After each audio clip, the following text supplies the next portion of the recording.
Welcome guys, कैसे हैं? आशा है अच्छी होगी। साथियों, सी प्लस प्लस में आज हम सीखने जा रहे हैं कंट्रोल स्टेटमेंट को। देखिए, control statement C plus plus का ही नहीं, किसी भी प्रोग्रामिंग का एक बहुत ही मेजर पार्ट होता है और इसको सीखना बहुत ही इंपॉर्टेंट होता है। अब देखिए, maximum basic questions control statement से ही निकल करके आते हैं। अब कंट्रोल स्टेटमेंट्स क्या काम करता है? मान लीजिए आप कोई भी प्रोग्रामिंग कर रहे हैं और प्रोग्रामिंग में जितनी भी स्टेटमेंट्स आपने दी हैं वो स्टेटमेंट उसी सीक्वेंस में प्रिंट होती है जिस सीक्वेंस में हमने प्रोग्रामिंग करी है। अब यदि हम चाहते हैं कि किसी स्टेटमेंट्स का सीक्वेंस हम बदलना चाहें, कोई एक पर्टिकुलर स्टेटमेंट्स जो एग्जीक्यूट ना हो, या फिर कोई खास स्टेटमेंट बाकियों को छोड़ के वो एक ही स्टेटमेंट एग्जीक्यूट हो, या कुछ ऐसे कंट्रोल करें कि हम उस पर्टिकुलर स्टेटमेंट को 10 बार एग्जीक्यूट कराना चाहें, तो इस प्रकार की स्टेटमेंट कंट्रोल स्टेटमेंट कहलाती है। ये 3 प्रकार की होती हैं और इनको पूरी डिटेल से समझते हैं इस वीडियो में, तो इसमें अंत तक बने रहिएगा। नमस्कार साथियों, मेरा नाम है मनोज कुमार और आप देख रहे हैं कंप्यूटर ज्ञान गुरु चैनल। तो चलिए सीख लेते हैं। You see, control statement are used to control the follow of execution of a program। किसी भी प्रोग्रामिंग लैंग्वेज में स्टेटमेंट का एग्जीक्यूशन 1 by 1 होता है, यानी कि सीक्वेंसली होता है। किसी भी कंडीशन के आधार पर इन एग्जीक्यूशन का फ्लो कंट्रोल करने के लिए कंट्रोल स्टेटमेंट का यूज करते हैं।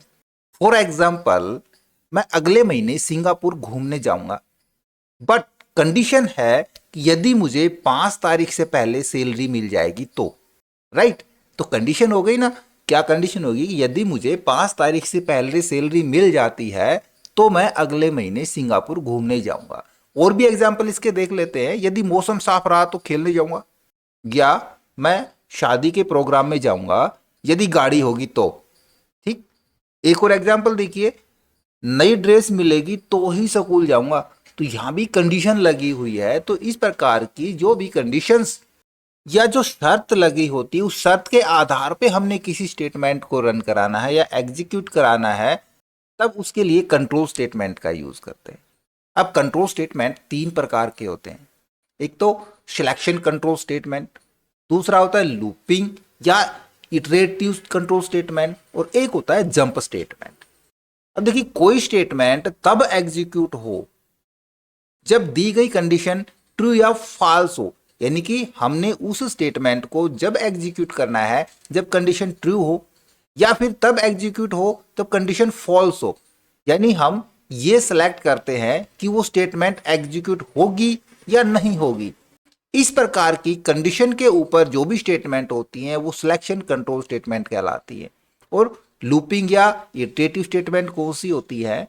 तो कोई भी एक दी गई एक या एक से ज्यादा स्टेटमेंट जो किसी कंडीशन के आधार पे बार बार बार बार या एक से ज्यादा बार एग्जीक्यूट करनी हो, यानी कि किसी एक ही स्टेटमेंट को हमने 10 बार एग्जीक्यूट कराना है बट किसी कंडीशन के आधार पे कराना है, तो जब बार बार स्टेटमेंट को रन कराएंगे तो उसके लिए हम लूपिंग कंट्रोल स्टेटमेंट का यूज करते हैं। तीसरा होता है जंप स्टेटमेंट। जंप स्टेटमेंट का मतलब, मान लीजिए हमारे पास 4 स्टेटमेंट हैं, हम पहली स्टेटमेंट को रन कराएं, उसके बाद सीधी चौथे नंबर की स्टेटमेंट को रन कराएं, या फिर हमने पहली तीनों स्टेटमेंट रन नहीं करानी है, लास्ट वाली स्टेटमेंट रन करानी है, या हमने पहली दूसरी और तीसरी स्टेटमेंट तो रन करानी है बट वहीं से प्रोग्राम हमने एग्जीक्यूट करा देना है, चौथी स्टेटमेंट को रन नहीं कराना है। इस प्रकार की जितनी भी स्टेटमेंट होती हैं, या सिंपली हम ये कहें कि किसी एक स्टेटमेंट से अनदर स्टेटमेंट पर जंप करना या कहीं खास स्टेटमेंट से प्रोग्राम को एग्जीक्यूट करना होता है, तो उसको जंप स्टेटमेंट कहते हैं। अब सबसे पहले देखते हैं सिलेक्शन कंट्रोल स्टेटमेंट। इसके अंदर 2 प्रकार की स्टेटमेंट होती है। एक हम इफ स्टेटमेंट यूज करते हैं और दूसरा स्विच स्टेटमेंट यूज करते हैं। लूपिंग के अंदर व्हाइल लूप का यूज करते हैं, डू व्हाइल का यूज करते हैं और फॉर लूप का यूज करते हैं। और जंप स्टेटमेंट के लिए ब्रेक स्टेटमेंट, कंटिन्यू स्टेटमेंट और गो टू स्टेटमेंट का यूज करते हैं। तो सिंपली आपका क्लियर हो गया होगा कि कंट्रोल स्टेटमेंट्स क्या है। सारी प्रोग्रामिंग या मैक्सिमम क्वेश्चंस इन्हीं स्टेटमेंट से निकल करके आते हैं। अब हम बारी बारी से इन सभी स्टेटमेंट्स को जानेंगे नेक्स्ट वीडियो से। तो सबसे पहले तो हम यूज करेंगे सिलेक्शन कंट्रोल स्टेटमेंट्स को और इसके बहुत सारे एग्जाम्पल हम जानेंगे। तो लगातार बने रहिएगा। आई होप वीडियो आपको जरूर अच्छा लगा होगा। इसी प्रकार अच्छी अच्छी वीडियो देखते रहने के लिए लगातार हमारे साथ बने रहे। हमारे वीडियोस को ज़्यादा से ज़्यादा दोस्तों में शेयर करें, में लाइक करें, और यदि नए हैं हमारे चैनल पे तो हम सब्सक्राइब जरूर कर लें।